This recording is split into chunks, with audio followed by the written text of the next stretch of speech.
رمضان آ رہا ہے گناہوں کی بخشش کے لیے، لیکن اس میں صرف بھوکے پیاسے رہنے کا نام روزہ نہیں، اس میں روزہ اس چیز کا نام ہے کہ انسان صرف اللہ سے اجر چاہے، اور جب اللہ سے اجر چاہے گا تو پھر یہ بھی نہیں کرے گا کہ آج تو روزہ بہت لگ رہا ہے، آج تو بہت پیاس لگ رہی ہے، آج تو بہت لمبا ہو گیا ہے، آج تو بہت ہی تھک گئی ہوں.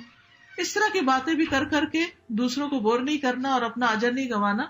کوئی پوچھے بھی کیسا جا رہا ہے تو کہے الحمدللہ، اللہ کا شکر ہے، کیونکہ اگر رکھنے کی توفیق ہو گئی ہے تو اسی پر الحمدللہ. اب ظاہر ہے کہ بھوک پیاس اپنی جگہ ہوتی ہے، لیکن اگر ہم اس کا تذکرہ کرنا شروع کر دیں تو وہ اور زیادہ بڑھ جاتی ہے، اس میں اور اضافہ ہو جاتا ہے. تقویٰ کے لیے سب سے پہلی چیز کیا ہوئی کہ ہر کام ہم نے اخلاص کے ساتھ کرنا ہے. تو رمضان میں جتنی بھی نیکیاں کرنی ہے وہ صرف اللہ کی خاطر کرنی ہے، ان کا تذکرہ نہیں کرنا، چرچا نہیں کرنا، شہرت نہیں کرنی، لوگوں کے سامنے بڑا بن کے نہیں دکھانا، بلکہ خاموشی کے ساتھ اپنی عبادت کرنی ہے.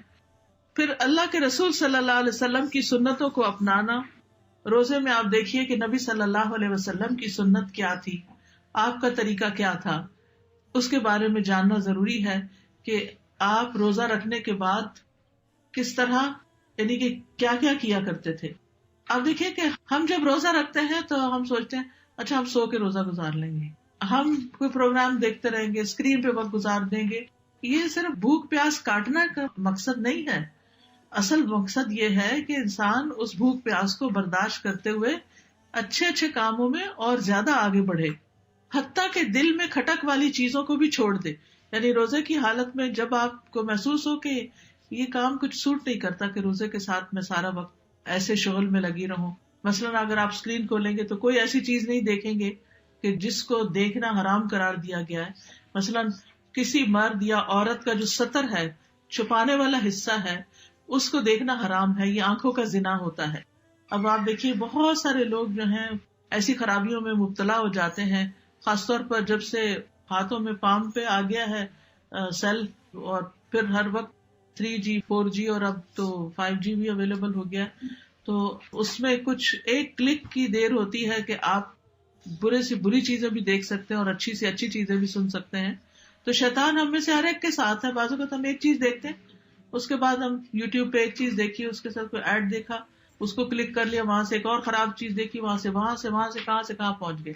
جی اپنے آپ پاپ اپ ہو جاتی ہیں، اور پھر آپ اس کے شیطان جال ڈالتا ہے نا، تو وہ جال میں پھنس جاتے ہیں آپ. اور پھر تو لیکن اللہ تعالیٰ نے ہمارا ایک ضمیر رکھا ہے، ہمارے اندر سے ایک آواز اٹھتی کہ یہ ٹھیک نہیں. تقویٰ اسی آواز کو سننے کا نام ہے، اسی فیلنگ کو محسوس کرنے کا نام ہے، یہ جو اندر سے اٹھتی ہے کہ یہ ٹھیک نہیں کر رہی، تو ٹائم ضائع ہو رہا ہے. بعض اوقات ہم کہتے نہیں ہم تو اچھی چیزیں دیکھ رہے ہیں. اچھا بھائی رمضان جو ہے وہ اسکرین پہ بیٹھنے کا نام نہیں ہے. آپ اچھے کام کرنا چاہتے ہیں تو زیادہ سے زیادہ قرآن پڑھیے، قرآن کی تلاوت کیجیے، قرآن کو سمجھ کر پڑھیے، زیادہ سے زیادہ ذکر کیجیے. ہر روز روزہ دار کی دن میں دعائیں قبول ہوتی ہیں، زیادہ سے زیادہ دعائیں کیجیے. دعاؤں کی کتابیں آپ کے پاس ہونی چاہیے کہ اگر خود سے بہت دعا کرنا نہیں آتا، بعض لوگ ہوتے ہیں کہ ان کو سمجھ نہیں آتی کیا مانگے کیا نہیں مانگے، تو قرآنی دعائیں ہیں، مسنون دعائیں ہیں، ان کے اردو اور انگلش ترجمے ہیں. اگر عربی بھی نہیں پڑھنی آتی تو انگریزی میں یا اردو میں ان دعاؤں کو مانگے. تو رمضان کے دن عبادت کے دن ہے، ٹائم پاس کرنے کے دن نہیں ہے، روزہ گزارنے کے دن نہیں ہے. پھر اسی طرح روزے کی حالت میں بہت باتیں کرنے سے بچنا ہے. بہت زیادہ فون کال، سوشلائزنگ، ادھر ادھر جانا، دوستوں میں بیٹھ کے گپ شپ لگانا. بعض لوگ دن کو تو نہیں لیکن رات کو جاگنے کی عادت بنا لیتے ہیں کہ لمبے روزے ہیں، چلے رات ٹھنڈی ہے، خاص طور پر جن ملکوں میں گرمی بہت ہوتی ہے تو وہ پھر دن کو سوتے ہیں اور راتیں جاگتے ہیں. راتیں جو ہے رمضان کی وہ بھی بڑی اہم ہے. اس میں پھر عبادت کی بجائے بعض اوقات لوگ مل بیٹھ جاتے ہیں، کھانے پینے کا دور چل رہا ہوتا ہے، گپ شپ کا دور چل رہا ہوتا ہے. تو اس سے بھی پرہیز کرنا چاہیے. رمضان میں فوکس ہونا چاہیے عبادت کی طرف. تو نبی صلی اللہ علیہ وسلم نے کثرت کلام سے بھی منع کیا، فائدے کی بات کی جائے ورنہ خاموشی اختیار کی جائے، اور خاص طور پر لغو باتوں سے بچا جائے، یعنی جو بے معنی بے مقصد باتیں ہوتی ہیں. رسول اللہ صلی اللہ علیہ وسلم نے فرمایا روزہ صرف کھانا پینا چھوڑنے کا نام نہیں، بلکہ روزہ تو لغو، ہر بے فائدہ اور بےہودہ کام اور جنسی خواہشات پر مبنی حرکات اور کلام سے بچنے کا نام ہے. لہٰذا اگر کوئی تمہیں گالی دے یا جہالت کی باتیں کرے تو اسے کہہ دو کہ میں تو روزے دار ہوں. یعنی لڑائی نہیں جواباً کرنی یا لڑنی، بلکہ کیا کہنا، میں تو روزے سے ہوں. تو دوسرے کو بھی یاد آ جائے گا اور اس طرح وہ بھی لڑنا جھگڑنا چھوڑ دے گا. پھر فحش گوئی اور بد کلامی، گالی گلوچ، ایسی ڈانٹ ڈپٹ جو انسان کے اخلاق کے منافی ہو، اس سے بھی بچنا چاہیے. رسول اللہ صلی اللہ علیہ وسلم نے فرمایا، جس نے بری باتیں اور جھوٹ نہ چھوڑا یعنی روزہ رکھ کے، تو اللہ تعالیٰ کو اس کا کھانا پینا چھوڑنے کی کوئی ضرورت نہیں. یعنی اللہ تعالیٰ یہ نہیں دیکھتا کہ کون کون بھوکا ہے، وہ یہ دیکھتا ہے کہ کس نے اپنی زبان کی حفاظت کی ہے، اپنے دل کی حفاظت کی ہے، اپنے اخلاق کو بہتر بنائے. کیونکہ جیسے میں نے شروع میں عرض کیا تھا کہ رمضان کی آمد کا ایک مقصد، اللہ نے جو رمضان کے روزے ہم پہ فرض کیے، اس کے پیچھے کوئی مقصد ہے، اور مقصد کیا ہے؟ سیلف امپروومنٹ، کہ ہمارے اندر تقویٰ آئے اور ہم پہلے سے بہتر انسان بن جائیں اور ہماری ایک تھورو کلینزنگ ہو جائے ہر اعتبار سے. پھر امام راغب کہتے ہیں کہ تقویٰ سے مراد نفس کی حفاظت ایک ایسی چیز سے کرنا ہے جو گناہ میں ڈالتی ہو. یعنی ہر وہ دروازہ جس سے انسان گناہ کی طرف جاتا ہے اس کو بند کر دینا. جیسے شروع میں عرض کیا میں نے کہ آپ اپنے یعنی کہ ویب سرفنگ میں یا یوٹیوب پر اپنے اوپر خوب چیک رکھیں کہ کوئی اچھی چیز سنتے سنتے کسی اور چیز پہ اٹک نہ جائیں. پھر غافل کر دینے والی چیزوں سے بچنا ہے، یعنی وہ کام اور وہ چیزیں کہ جو ہماری عبادت میں، نماز میں، روزے میں خلل ڈالے، ان سے بچنا ہے. 3 چیزیں ذہن میں رکھنی ہے کہ سارے جنت کے دروازے کھلے ہیں. اگر اس مہینے میں اگر اللہ مجھ کو اٹھا لیتا ہے، یا یہ ہے کہ میں اچھے کام کرتی ہوں تو جنت ویلکم کرنے والی ہوگی، اور جہنم کے دروازے بند ہیں تو مجھے بھی کوئی ایسا کام نہیں کرنا کہ وہ دروازہ کھلے. اور پھر تیسری چیز یہ ہے کہ اس امید پہ روزے رکھنا کہ اللہ مجھے آگ سے آزاد کرے. پھر دعاؤں کی قبولیت کا مہینہ ہے، دعائیں خوب کرنی ہے. پھر خصوصاً افطار کے وقت جہنم سے آزادی کا موقع ہے. جابر رضی اللہ عنہ سے مروی ہے کہ رسول اللہ صلی اللہ علیہ وسلم نے فرمایا، یقیناً اللہ تعالیٰ ہر افطاری کے وقت لوگوں کو جہنم سے آزاد کرتے ہیں. تو افطار سے پہلے ضرور دعا کیجیے کہ یا اللہ مجھے جہنم سے آزاد کر دینا، کیونکہ اصل کامیابی اسی کی ہے، وَمَنْ زُحْزِحَ عَنِ النَّارِ وَأُدْخِلَ الْجَنَّةَ فَقَدْ فَازَ.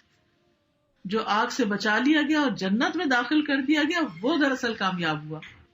ذکر اور تلاوت قرآن ہے.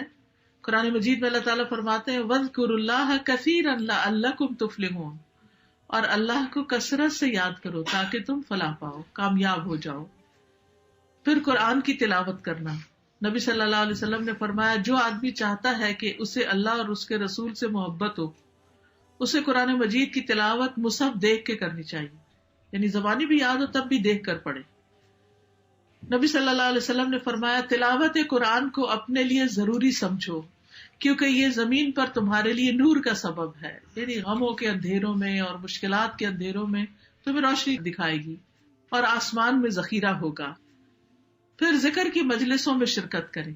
بعض اوقات اکیلے انسان اپنا کوئی ایسا گول سیٹ نہیں کر سکتا کہ کتنی دیر پڑھنا یا پڑھانا یا کچھ اور، تو اس میں کہیں نہ کہیں آپ کے آس پاس کوئی دورہ قرآن ہو رہا ہے تو اس میں شریک ہو جائیں، ورنہ آن لائن ہوں گے اس میں شریک ہو جائیں.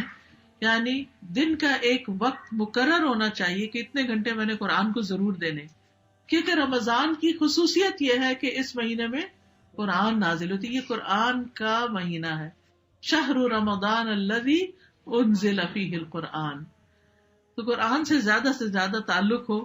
جبریل علیہ السلام نبی صلی اللہ علیہ وسلم سے رمضان شریف کی ہر رات میں ملتے، یہاں تک کہ رمضان گزر جاتا نبی صلی اللہ علیہ وسلم جبریل علیہ السلام سے قرآن کا دور کرتے تھے. تو اس سے کیا پتہ چلتا ہے کہ اکیلے پڑھنا بھی اچھا ہے، لیکن کسی کے ساتھ مل کے، اکٹھے بیٹھ کے، اور پھر سمجھ کے، اور پھر مصحف دیکھ کر. اور یہ بھی یاد رکھیے کہ نہ صرف یہ کہ دن کو بلکہ رات کو تراویح کے وقت بھی. پھر اسی طرح کوئی ٹارگٹ سیٹ کر لیں کہ کوئی سورت یاد کریں گے ہم، کیونکہ جب آپ گول سیٹ کر لیتے ہیں تو پھر آپ کے لیے کام آسان ہو جاتا ہے. اور اس کا ٹائم بھی سیٹ کر لیں.